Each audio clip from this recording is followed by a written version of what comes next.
We now have a couple of unsurprising updates in the Austin Metcalf story. Now, if you are unfamiliar with this story, I suggest that you check out the prior videos that I made on this topic. But long story short, a young white kid was stabbed to death by a young black kid at a track meet in Texas.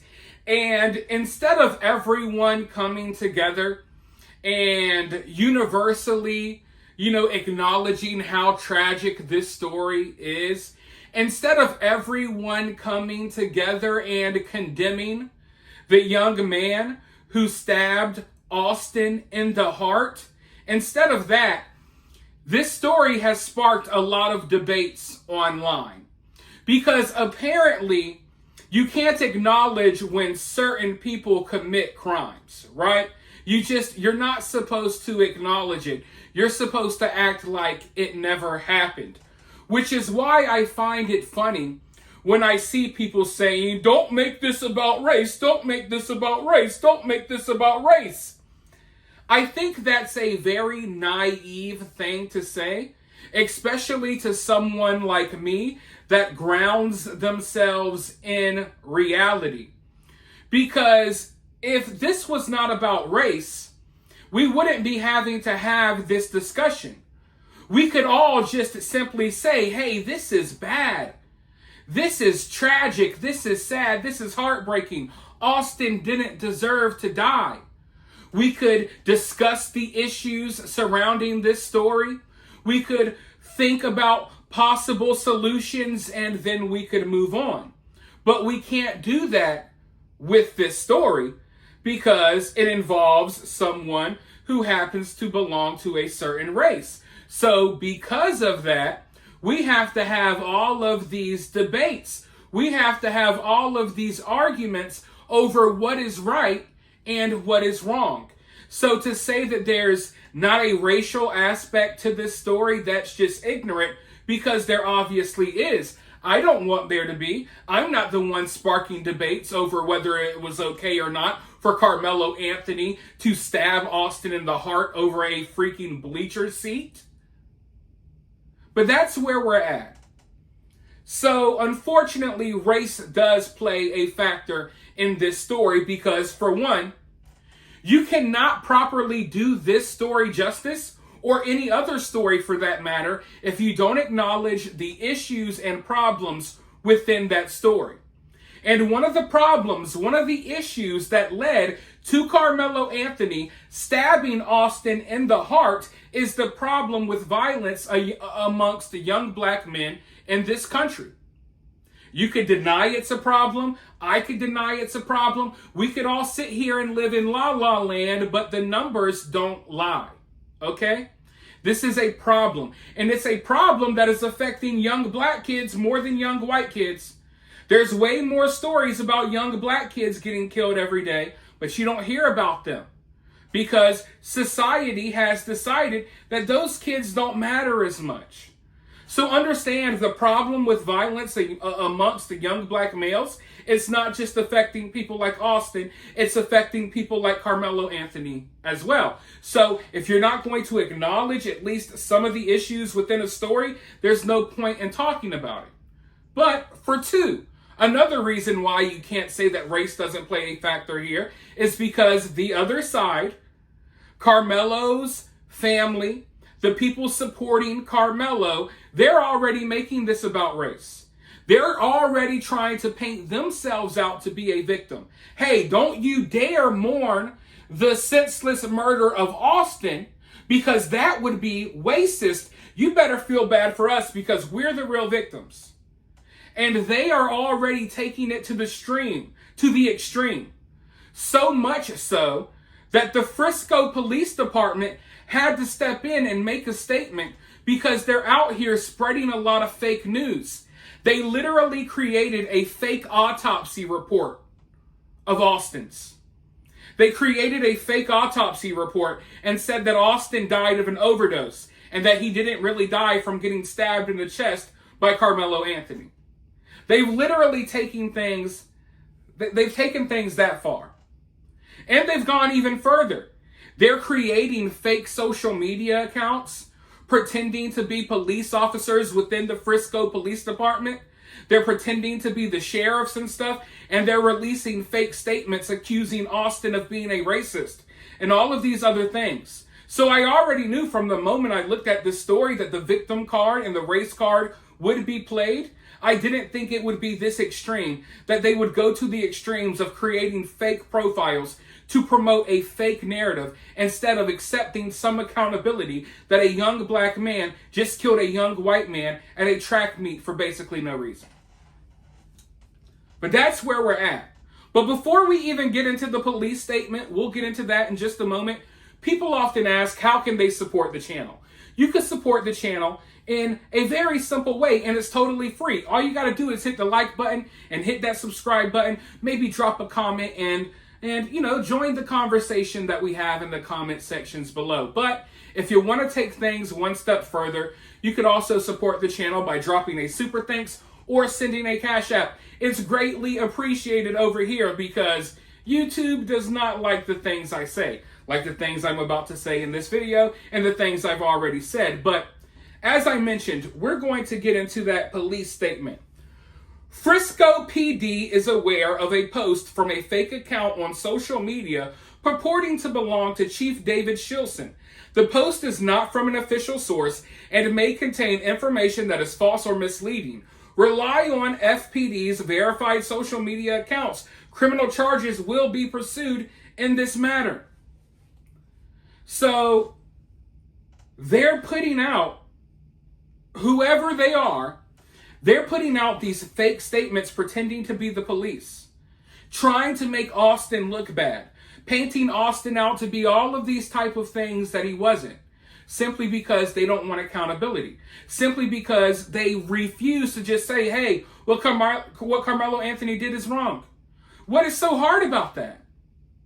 What is so hard about acknowledging that what Carmelo Anthony did was wrong? Hey, you stabbed a kid in the chest at a track meet. That was wrong. And just end it right there. But no, it has to be the whataboutism. But what about what Christopher Columbus did? What about what happened in 1773? That's literally the type of stuff I'm seeing. They're trying to justify this murder by, Christopher Columbus shouldn't have, he shouldn't have did what he did. It's like, what? That's literally the mentality that I'm watching all over social media and even some in my comment sections. Oh, but what about this thing that some white person did 400 years ago? So it's okay that he stabbed him in the chest. It's so insane, which is why I'm not going to back down. I'm going to stand my ground and call this stuff out for what it is, because I know who really has hate in their heart. It ain't me. It wasn't Austin. It's the person who stabbed Austin in the heart. I know who really has hate in their heart. It ain't me. It's the people who have a problem with just acknowledging that what Carmelo Anthony did is wrong. Those are the real racists. Not people who acknowledge actual problems, but the people who try to hide problems, the people who try to duck accountability and blame everyone else for the problems that they create. But we've already had, I don't even want to read you all the fake social media posts that they've been putting out claiming to be the police officers. It's terrible stuff.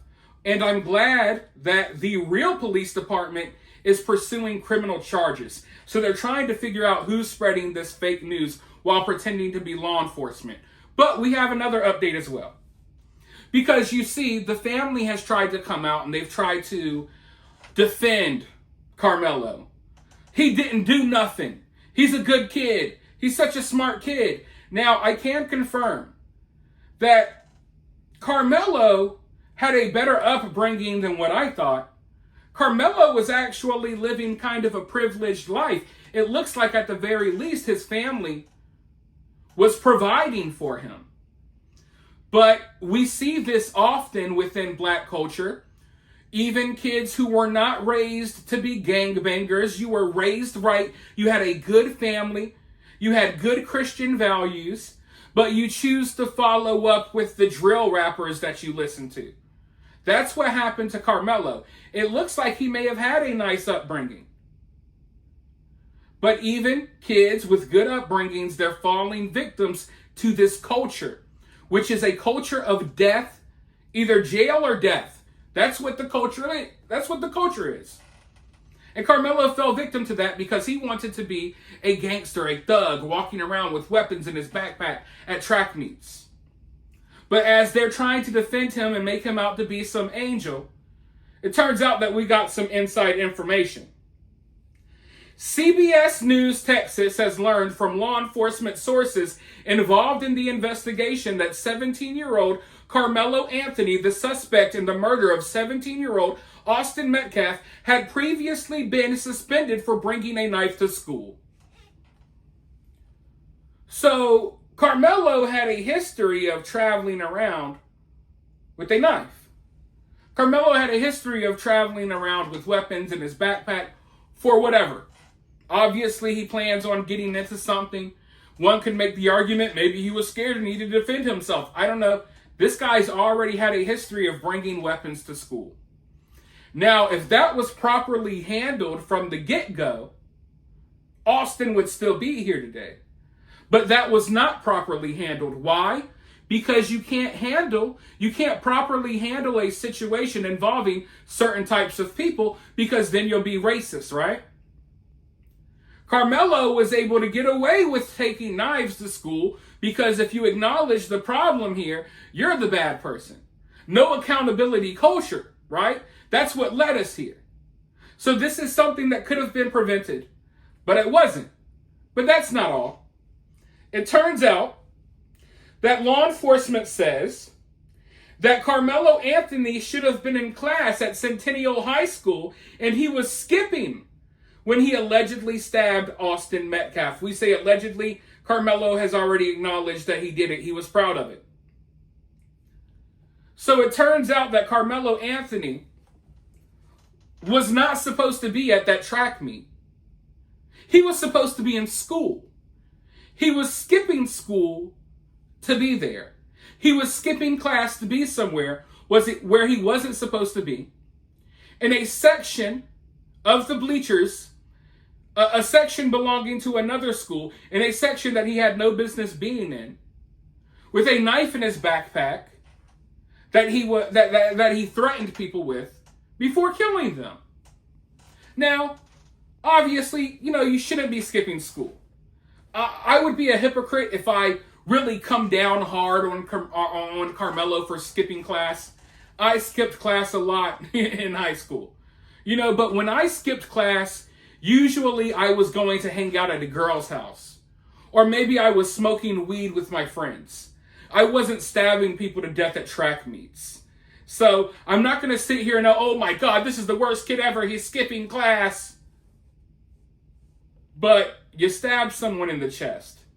And the fact that now we know you weren't supposed to be there at all, it kind of makes it worse. And it lets us know that you put yourself in a situation that you had no business being in the first place. And if maybe, just maybe, the proper things were done about this kid skipping school and about this kid bringing knives to school, then maybe Austin would still be here. But like I said, we live in a society where people will pressure you, even some of you in my comment section, they will pressure you into not acknowledging issues. Therefore, the issues get more widespread. The issues get worse. And that's what's happening here. No accountability. So now a lot of people feel like they can do whatever they want without suffering any consequences. And if you hold them accountable for what they did, it's not because of their actions. It's because you're evil, you're bad, you're a bigot, you're a racist. So that's where we're at on the story right now. Unfortunately, there's a lot of people online spreading fake information about the story. There's a lot of people online making it all about race, spreading lies about Austin Metcalf and his brother and his family. It's sad to see, but I already knew it was going there, which is why I tried to get ahead of that situation yesterday. But it is what it is. I'm going to sit here and base myself in reality and acknowledge the issues around me. And you can either bury your head in the sand, or you could just accept reality for what it is and react accordingly. For now, though, let me know your thoughts down in the comments below. While you're down there, hit that thumbs up, hit that subscribe, ring that notification bell, and I'll talk to you all very soon in the next one.